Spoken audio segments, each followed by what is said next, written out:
G'day guys, I just got out of CeBIT 2012. It's sort of the annual tech show in Sydney, Australia, and yeah, kind of, you know, not blown away by anything magically or anything like that. Just to mention a couple of things that I did like. One was the megaphone. I'll put the video on the screen and you'll see it's just a cone, or what looks like a big seashell. However, you just pop your iPhone or your iPod Touch into the top of it, and because you've got the downward facing speakers, it actually blows the sound through the megaphone and sort of actually amplifies it quite a bit.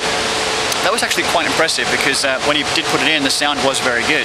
So that's one of the things I did like, and you know, I quite enjoyed. However, it does come at a price. It's more of an art piece than it is you know, an iPod dock at $5.99 for the plastic model.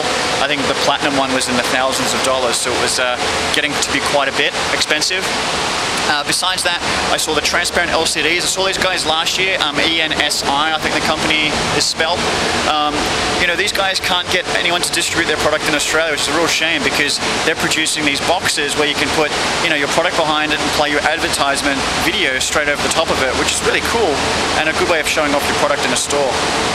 Besides that, went to Lenovo, saw their M92 PC. It's so small. I think it's the world's smallest actual PC. It's not just running an Atom processor like that. It's got some real hardware in there, and that actually looks really cool for business use, for almost anything. They're talking about putting them in vehicles as well.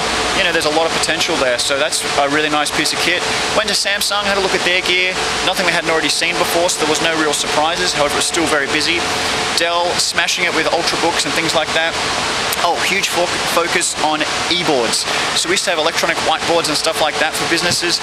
Now they're looking at just e-boards, which is just a massive electronic screen, some in the 80-inch, 60-inch and things like that, which are able to be obviously touch sensitive, and they're using Microsoft Surface apps, and they're developing other apps for them themselves. So a whole bunch of people in there doing it. Also with the boards, like the table style screen, that was really cool to see as well. So overall, a bit of a lackluster show. It's definitely not your you know, your CES or anything like that, nor is it trying to be. But for a business show in Sydney, it definitely wasn't the best one I've ever been to. You know, some of the brands such as, let's just say BlackBerry, for example, massive campaign they've been doing in Australia about, you know, meaning business. We're in business. You use BlackBerries because you're in business. Well, I just went to a business show and I didn't see BlackBerry present there, which was, you know, a bit of a shame. So anyway, look, that's all I got. Let me know if you do go to CeBIT. I might have missed some cool products that were there.